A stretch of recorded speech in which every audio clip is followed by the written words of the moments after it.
Sinabi ni Attorney Fariñas no, na nag-serve po ako as congresswoman ng Anak Mindanao Party List. Natapos ko po ang one term ko. Sa second term ko, magkasama kami ni na Kong Latman. Sa second term ko po, after 1 year, nag-resign na ako. Galing po kasi ako sa NGO, I'm a community worker. At medyo hindi ho ako sanay sa politika. No? So when I resigned, I was planning to go back to community work. And then bigla hong mahabang kwento sa Isabela, basta to make the long story short, naging mayor po ako. Hindi po lingid sa ating kaalaman kung ano yung Basilan Province. Maliban ho sa kanyang history ng karahasan, talagang yung cost nun, no, sa ekonomiya, sa development. But alhamdulillah, nung naupo po tayo and pag sinabi naman ho natin good governance, hindi lang sa mayor yan eh. It's really a team. No? So, malaking challenge kasi yung kultura ang binabangga mo. Malaking challenge kasi eto nga ang sinasabi namin, no? Like ako personally, moving forward, ano ba ang gusto natin sa good governance? Para sa akin, is really constituency building. It's really introducing what good governance is to the constituents. Kasi pag sinabi mong good governance, minsan vague eh. Magandang pakinggan, pero aning mukha nun? Aning translation nun sa ground? And sad to say, yung mga nakilala nating nagpa-practice ng good governance, minsan natatalo sa eleksyon. So,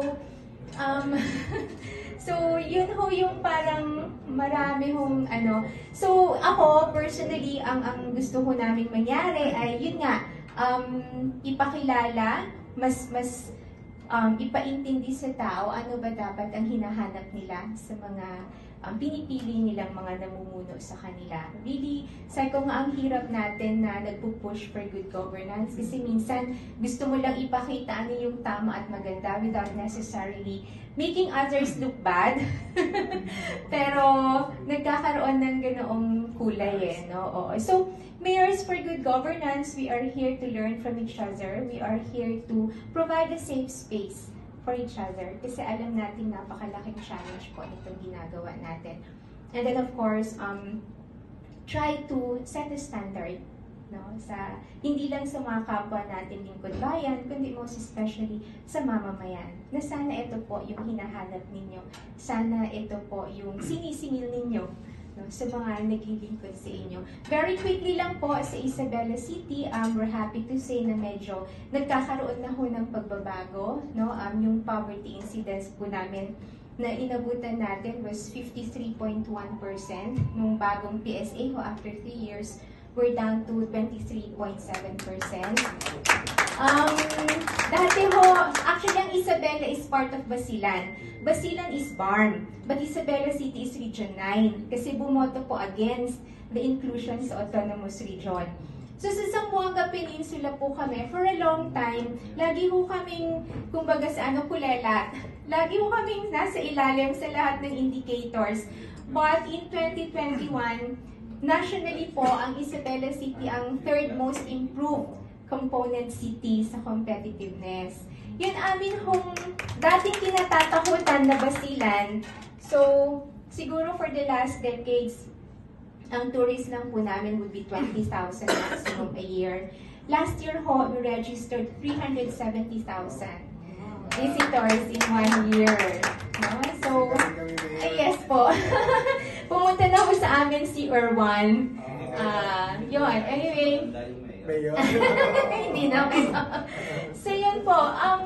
So, basically, no, kaya rin po ako masaya na naging parte ng Mayors for Good Governance. This also gives us the chance to also change the image of Isabela City and of Basilan. And through our small gains, no, sa stories namin, sana maka-inspire tayo. Kasi kung nakayanan po namin kahit mga konting changes sa Isabela City, siguro mas may reason for the other more developed cities to also practice good governance. So yun lang ho, looking forward to working with all of you. Maraming salamat. Thank you very much, Mayor City, for that very inspiring. And syempre, she's extending her invitation, personal invitation, for you to visit Basilan and Isabela. Okay?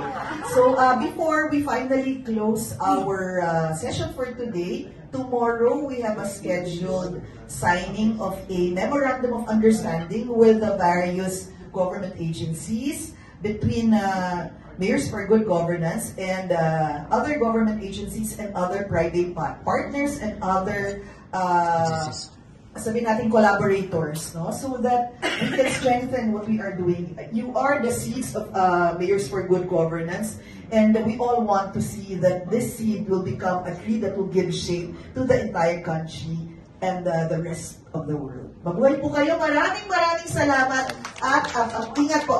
Si Mayor Martin would like to finally give another, si Mayor Martin is from the province of Samar. I'm sorry, from the province of Samar, from